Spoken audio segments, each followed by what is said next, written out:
ہماری والد محترم حضرت آدم علیہ السلام، والدہ محترمہ حضرت حوا علیہ السلام جنت میں تھے. وہاں سے اللہ نے پہلے ان کو اتارا زمین پر. جب زمین پر اتارا تو حضرت حوا جنت سے اتری.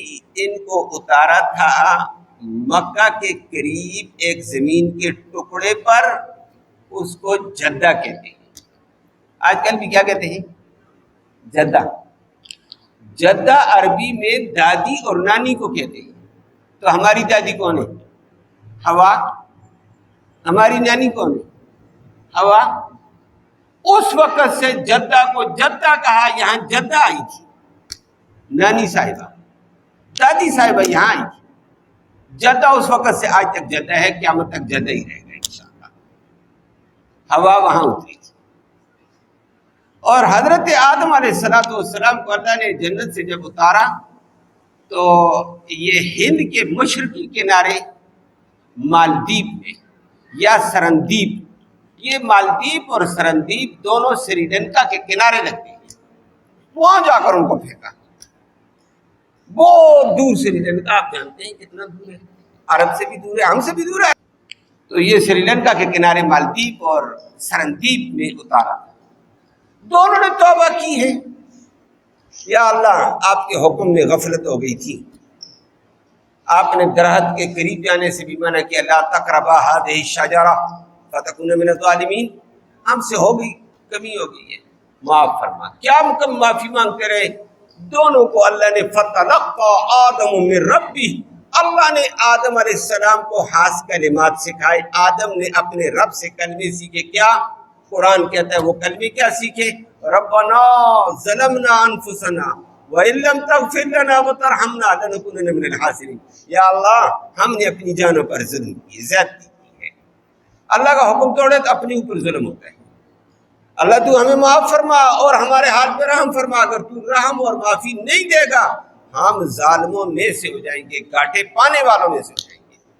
یہ 1 سال تک جدہ سے کے اندر حوا بھی یہ دعا پڑھتی رہی اور آدم علیہ السلام بھی.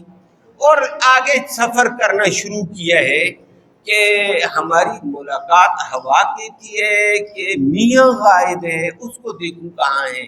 میاں کہتا ہے بیوی غائب ہے، وہ دیکھوں. اکیلا انسان کچھ بھی نہیں ہے، وحشت ہے.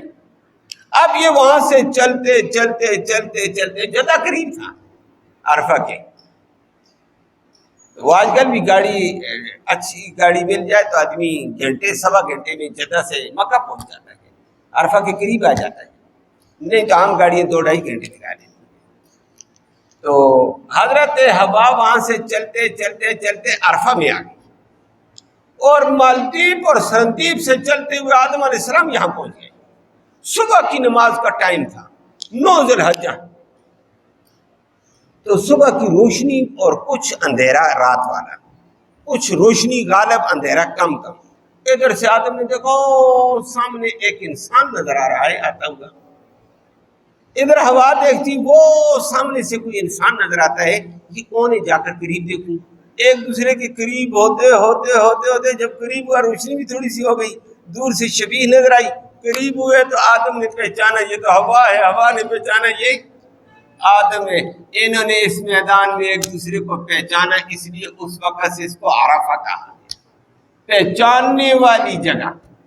لیکن فرمایا صرف آدم اور حوا نے ایک دوسرے کو نہیں پہچانا، اپنے رب کو بھی پہچانا ہے. اور آئندہ حاجی تو بھی آ، وہاں میدان میں اللہ کا ذکر کر کے، اللہ سے معافی مانگ کر، اللہ کی عظمت اور کبریائی کے ذریعے سے اللہ کو پہچان. اللہ کس طاقت کا نام ہے کہ اللہ کی پہچان تجھے حاصل ہو جائے. اس لیے اس کا نام عرفہ رکھا.